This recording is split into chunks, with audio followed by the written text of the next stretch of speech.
What's going on, everybody? C4 here, and welcome back to the Madden 20 Ratings Prediction Series, where we are now onto my favorite team in the National Football League, the Dallas Cowboys, as we look into how I think the team is going to shape up in Madden 20. Now, for those of you that have, you're more on the hardcore side of the Madden ratings and all that stuff, we know that under the hood, there's a lot of favoritism that may go towards the Dallas Cowboys, and because of that, they are an incredibly strong roster. So, I think because of that, they might not be a super popular rebuild team, just because they are going to be so good. They, and it's not even just like the nice ratings that they may get. You always got to look beyond that.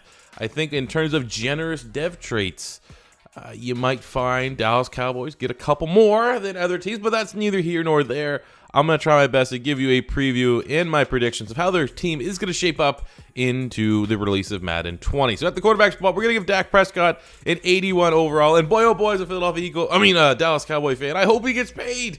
He's such a good quarterback. So last year, Dak had 3,900 passing yards, 22 touchdowns to 8 interceptions, as well as 300 rushing yards and 6 rushing touchdowns. I'm going to tell you right now, honestly, as an Eagle fan, we'll cut the crap. I don't hate Dak Prescott. I think he's a okay guy. I never really hated Tony Romo, to be completely fair with you. I think he's an okay guy. It doesn't seem like an asshole out the field. In terms of his play style, I'm a Tim Tebow fan, and he reminds me a lot of Tim Tebow.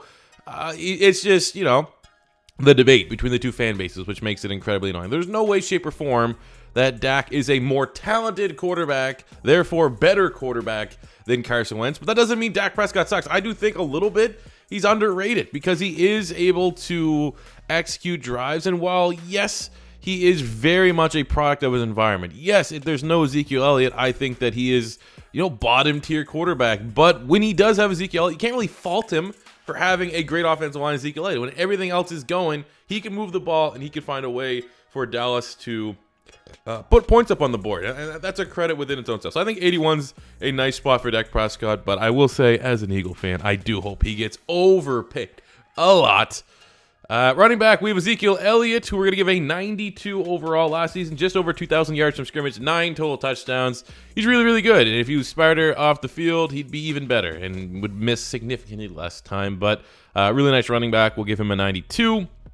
Wide receiver, we have Amari Cooper. They made a very bold trade, giving him a first-round pick to swoop in and get Amari Cooper from John Gruden when he's doing that fire sale for the Raiders. Last year, Amari Cooper only played in pretty much half the season. 53 catches, 700 yards, 6 tutties with the Dallas Cowboys. Had huge games against my Philadelphia Eagles. And, he's still pretty good. He's definitely trending in the right direction. But you need to remember that he looked pretty good in stretches for the Raiders as well. And then he would just go hot and cold streaks. And his hands are incredibly inconsistent. So, he was incredibly hot to end the season for the Dallas Cowboys. That's why I think he will get a nice rating to start the year out. But definitely, I think in terms of overall a prospect, I'd proceed with cautious optimism, Cowboy fans.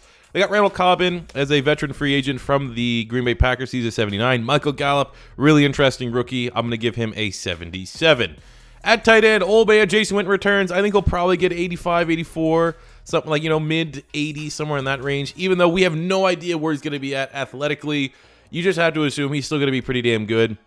When he left the league, he was incredibly well-rounded still, and he at his age would find ways consistently to get wide open on third downs. And I feel like while I think athletically from a speed, strength, agility standpoint, yeah, it's going to probably be a little bit rough. You don't really lose your route running. You don't lose your blocking. I feel like he's still going to be a really nice tight end option, at least in Madden when it comes to a Madden rating. How he's going to be in real life, no clue.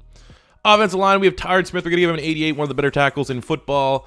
We have Connor Williams, 75. Travis Frederick, health pending, still 90, top 5 center, maybe even top 3 center in the National Football League when he's healthy, along with Jason Kelsey and probably Alex Mack. Maybe Hudson there from the Raiders have a shout. Right guard, we have Zack Martin. We're giving him a 93. One of the best guards in football, even though he had a little bit of a down year. And Lael Collins will get a 78. On the defensive side, Tank Lawrence, we're going to give him a 90 overall. Last season, 10.5 sacks, 15 TFLs, a little bit of a down year, but now that he got paid, I think he was really, 2 years ago, he was unbelievable. Last year, I believe he was playing on the tag last season. He's still really, really good, just maybe didn't live up to the expectations he set from 2 years ago, but still, I'm going to value him fairly and give him a 90 overall. At right defensive end, they have Robert Quinn coming over from the Miami Dolphins. I think it's a nice little pickup for them. Veteran edge rusher, will give him an 83. You have Crawford here. Really, really solid. 5.5 sacks, 4 TFLs last year. Plus, he's Canadian, so that's always gonna, weigh out pretty well for me. Gregory, dumbest player in the National Football League, but he still showed some flashes last season. I think he's gonna be, you're gonna be. He's already kind of being like a lesser version because he's definitely not reached the peaks of Josh Gordon, but he's kind of like the Josh Gordon right now on the defensive line in the National Football League. Like if he could just put it all together, he could be a guy that could get 10 sacks a season, but I just don't see that ever happening. And Taco Charlton, another player entering year 3, hey, right, looking like a bust. He's gonna need to step it up this upcoming year. Big year for him. At D tackle, we have Malik Collins, 77, Woods, 77, Covington, another Canadian. Hey, what's with Dallas getting all these Canadians, 76, as he comes over from the Houston Texans. Tristan Hill, we're only going to give him 16. I think he's going to be one of the lower picks. I thought he was a little bit of a reach for the Dallas Cowboys, and knowing that the Madden 20 is a brand new rating scale, even though it says he went to Center College, not UCF, I think he probably had one of the lower ratings for the second-round picks. Jumping to the linebacking core, you have March Lillard, 72, just average. Jaylon Smith coming off a breakout year, was one of the better graded linebackers from Pro Football Focus. He had 121 tackles, 4 sacks, 6 TFLs last season. And as much as I hate and despise the Dallas Cowboys, I love Jaylon Smith when he was coming out of Notre Dame. And then when he had that really bad injury, I was like, all right, man, he's one of those things wherever he goes, I'm going to pull for him. And it just so happens he went to a spot that's really pushing that to the limits. But I do like seeing him play very, very well. And I'm glad that as long as he doesn't play good against the Eagles, I'm pulling for him. Right outside linebacker, we have Leighton Vander Esch, who's going to get an 86 overall, which I think is like the 3rd highest rating for a rookie on the defensive side entering their sophomore season. I think the only people I have ahead of him is Darius Leonard, and that's it. I think he's second. Maybe Derwin James, Darius Leonard, Derwin James, somewhere in that territory. Either way, very good. 140 tackles, 2 interceptions, 7 pass breakups. Makes you look smart. He was one of my top targets. I don't want Philadelphia to draft. When last year he was one of those guys that was like a first, second round type guy, fringe second rounder. I was like, man, Philly, get this guy. And unfortunately, went to the Dallas Cowboys, and he was really, really productive and filled in for Sean Lee. Still going to get an 83.